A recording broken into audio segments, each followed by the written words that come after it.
Lesson 40 has two parts. The first part we'll be talking about the quotient rule for exponents, and then in the second part we'll be learning some more about expanding, in particular doing some expansion problems where we have some negative exponents in them.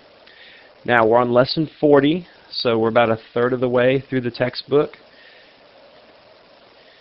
You might want to pause for a minute, just kind of think about your attitude. How's your attitude been about school, not just math, but all your classes in general? Are you making the most of every opportunity that God gives you to learn something new and to use your brain and to develop the brain that He has created for you? If you're a Christian, your number one goal in life is to serve God and to do that to the best of your ability. And you will have a really cool, really fun life if you do that. So I hope that you are working hard and really trying to develop the brain that God has given you and make the most of every opportunity to learn, and that will just help you be a better servant for Him.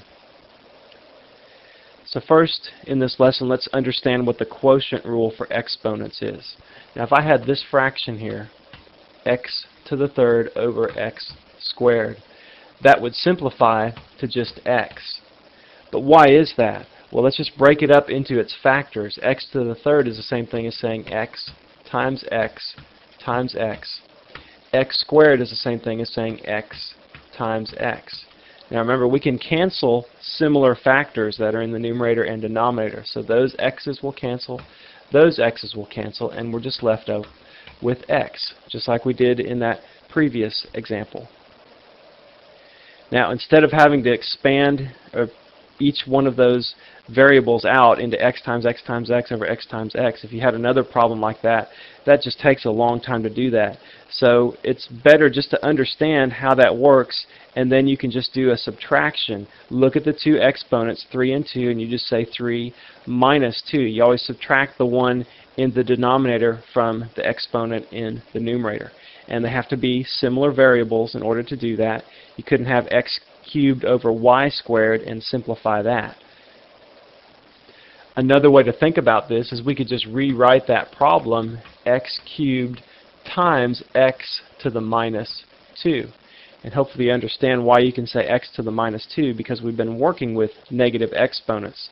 If you want to change the sign of the exponent, you move that value to the numerator, or just if it's in the denominator, you move it to the numerator, and then you change its sign. If it was in the numerator, we would move it to the denominator to change its sign. And then you can see that you have x to the third times x to the minus 2, and you add those two together, and you get 3 plus a negative 2, which is equal to x to the 1, or x. So this works no matter if your exponent is a 3 or a 2 or a 10 or whatever. So we could rewrite this statement saying x to the m over x to the n.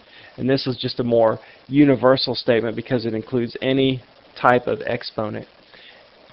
And that is the same thing as saying x to the m times x to the negative n.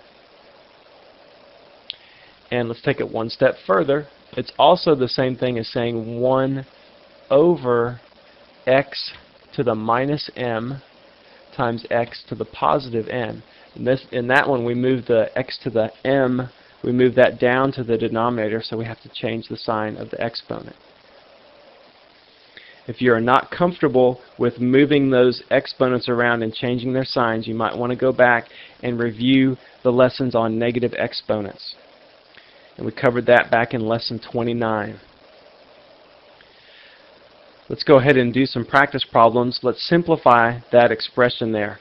And what I want you to do is write all of the variables in the numerator, because we could write them all in the denominator, right? Most of the time in the Saxon textbook, they will tell you if they want the variables in the numerator or in the denominator. It may get a little confusing as to what answer is correct if they don't tell you. But these, I want you to write the variables in the numerator.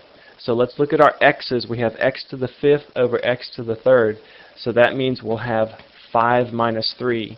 And so that would be x to the 2nd power. And then we have y to the 3rd over y to the 5th. So that's a 3 minus 5.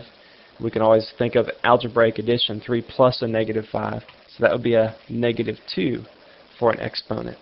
And then we have z to the minus 2 over z to the minus 5. And so that's actually minus 2 plus 5, right? Because we move that negative exponent up, it becomes a positive 5. Minus 2 plus 5 would be a 3. And so there's our answer. Now, they might ask you to write, sometimes they might ask you to write all the exponents negative, or all the exponents positive, or all the exponents in the denominator. For right now, we're just doing our answers with all the exponents in the numerator, all the variables in the numerator. Let's do another one. Let's simplify this expression, write all of the variables in the numerator. So we have some a's there. We have an a to the 4th over a to the 5th. And so that would be an a to the negative 1 because we're doing 4 minus 5. And then we have b to the 10th over b to the 3rd. And so actually that b to the minus 3rd, that's going to be a b to the positive 3 when we move it to the numerator. So that would be 10 plus 3 is 13. B to the 13. And then we have x to the 6 over x. Now remember, that means x to the 1, right? So it's 6 minus 1 is 5, x to the 5th. And then lastly we have y over y cubed, which is y to the 1 over y cubed. So that's 1 minus 3 is a negative 2. So y to the negative 2 is that exponent. So we've written all the variables in the numerator on that one. So when you have similar variables in the numerator and denominator of a fraction, you can simplify them by subtracting their exponents. Subtract the denominator's exponent from the numerators. Now in part B of this lesson in the textbook, the title is Distributive Property of Rational Expressions that Contain Negative Exponents. A really long definition, or a really long title there. All you're doing is expanding, and you'll be applying what you know now about negative exponents to doing some expanding problems. So let's look at this problem. Now, just look through it first and see if there's anything you can simplify within any of those fractions. And if you look at that last fraction, you have 3xa over x cubed a cubed. You could simplify that if you want to. And I'll just leave that up to you. You can simplify that first and then do your expanding, or you can do your expanding first, then simplify. I'm going to go ahead and do the expansion first. So I'll take x to the minus 2 over a and multiply that by a squared x cubed over y.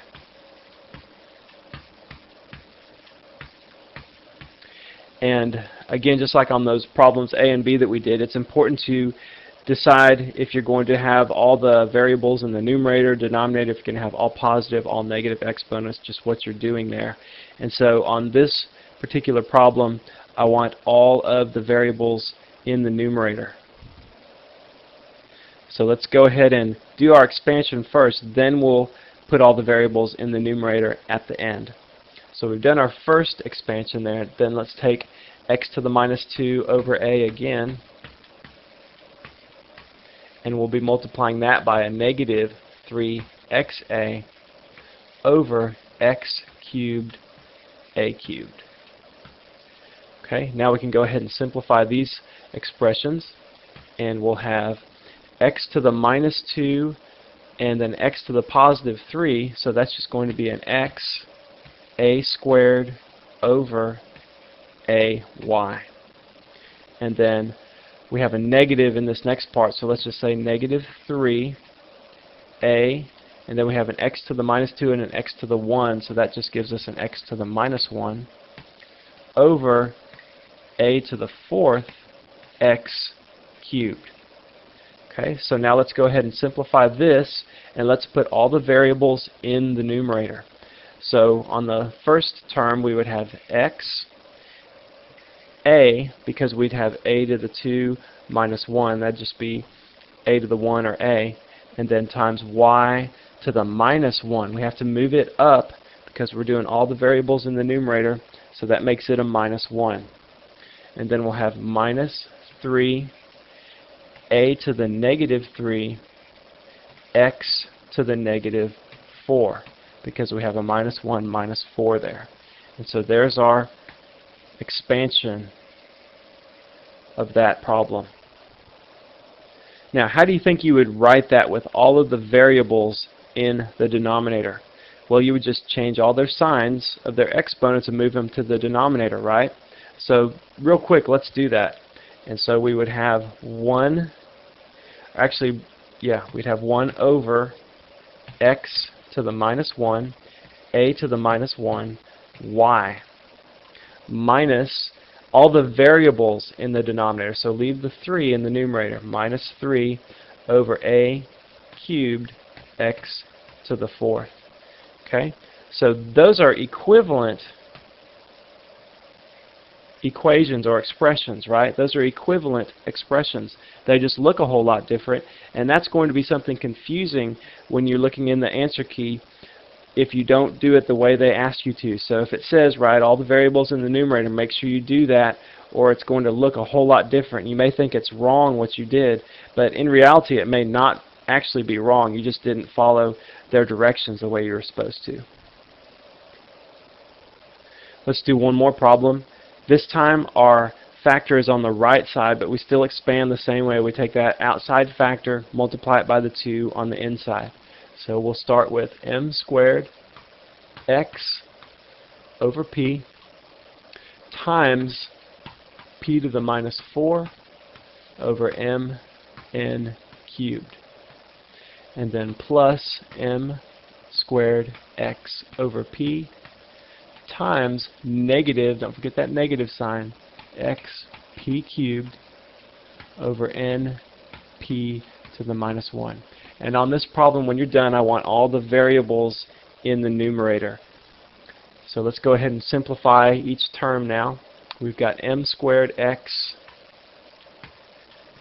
p to the minus 4 over p m n cubed. Minus, we'll move that minus sign to the front, m squared x squared p cubed over p times p to the minus 1 would just be p to the 0, right? So that p goes away, and we just have an n in the denominator. Okay, now let's simplify this. We're moving all of the variables to the numerator, and so we'll have m squared over m, that's just going to equal m, then x p to the minus 5, n to the minus 3, minus m squared n to the minus 1 x squared p cubed. Now notice I'm not exactly doing alphabetical order on some of these, but order doesn't matter as far as the order of the factors goes, right? As long as you have the right factors and the right exponents for those factors, that's all you need. So as you can tell here, understanding that quotient rule for exponents, that allows you to do a whole lot larger variety of problems, larger variety of types. So make sure you understand how that quotient rule for exponents works. Okay, well that's all for lesson 40.